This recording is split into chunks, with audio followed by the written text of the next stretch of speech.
What's happening, everybody? My name is Dev. I've been a serious guitarist for 3.5 decades. This is a series I called It's Just My Opinion, but You're Wrong If You Disagree. And I was recently watching, I believe it was a Polyphonic video, and if you don't subscribe to Polyphonic, check that channel out. It's really great music stuff. I believe it was a Polyphonic video a couple weeks ago that was about the Violent Femmes being the most 90s, 80s band. And I was like, ooh, that's a pretty good call. And I had to think about that a little bit as someone who was like kind of, those are my formative years, the 80s into the 90s. And I was also learning, just starting to play the guitar and stuff like that. When you think about what 80s bands are and 90s bands are, it can get a little bit messy. I mean, like, are the Red Hot Chili Peppers an 80s band? Not in the way that, like, Duran Duran is, right? So while they started in the 80s, I would still consider them a 90s band.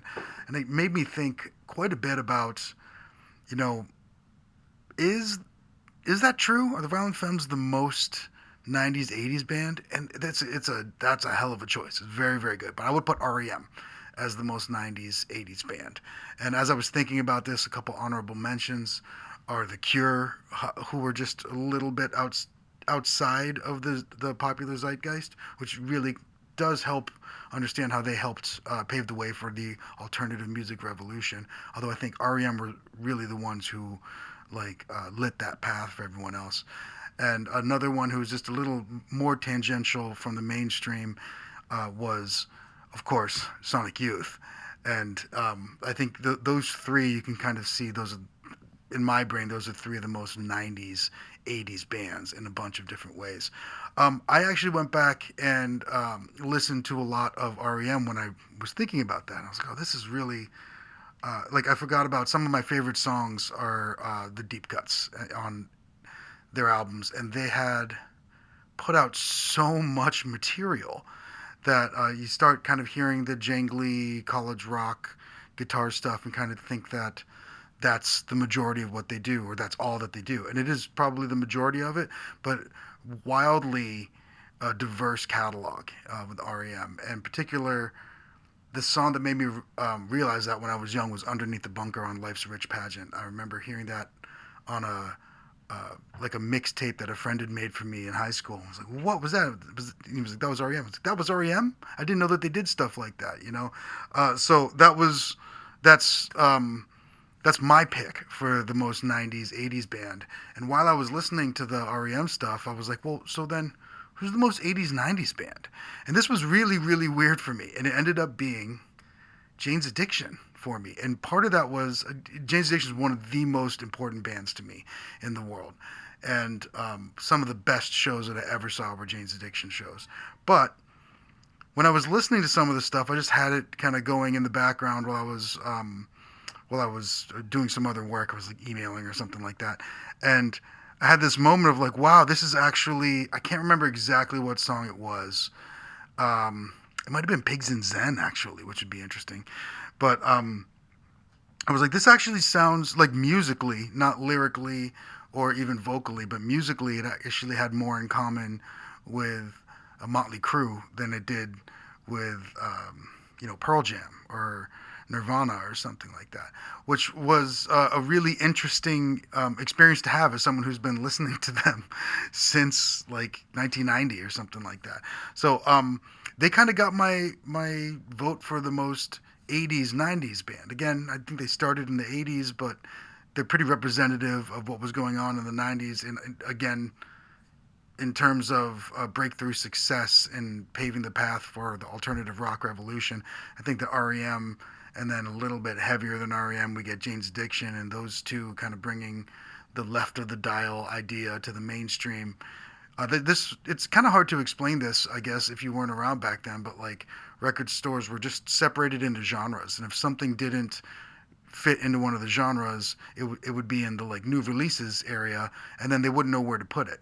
And so there was literally a period where all of a sudden there was an alternative section in big record stores, so like alternative became a genre. I don't remember in my lifetime, like I don't remember there being like something kind of new like that coming out. I think that there was probably something very similar to in the 80s when heavy metal started getting its own or punk even before that, like started getting their own categories in record stores, right? And so it's really hard to imagine that happening without the success that R.E.M. and Jane's Addiction had R.E.M. kind of before that became a I guess R.E.M. would help establish that genre, that area in a record store, and Jane's Addiction would be some of the first to really do very, very well, coming strictly from that alternative section. And I also can't imagine something like Offspring's Smash coming out. I think probably still the most successful indie album of all time. But yeah, those were my picks for the most 80s, 90s band, Jane's Addiction, and the most 90s, 80s band, R.E.M. I also want to note that there were all these stories. Nirvana is probably my favorite band of all time. It's hard. Nirvana and Santana kind of always jockeying for first position depending on my disposition of the day. But there was all these stories of like if you were touring with other bands, they were always listening to the Sex Pistols and MC5 and Black Sabbath. But if you were touring with Nirvana, they'd be listening to like R.E.M. and the Beatles all the time, and that seems so perfect. If I remember correctly, I think Steve Albini referred to Nirvana as like R.E.M. with fuzz boxes or something like that. But yeah, great stuff, and it's really hard to imagine the market being ready for something like Nirvana without. Back then, MTV was really big, obviously, and it's hard to imagine Nirvana getting heavy rotation without the groundwork being led up to their release by bands like R.E.M. Who already had some really great success and been played on like back in the day. MTV had specialty times if you didn't get to live through it, so there was like regular just kind of random music playing during the day, and then there would be Headbangers Ball, which was Saturday night if I remember correctly. It was 3 hours long. It was amazing. That was all metal.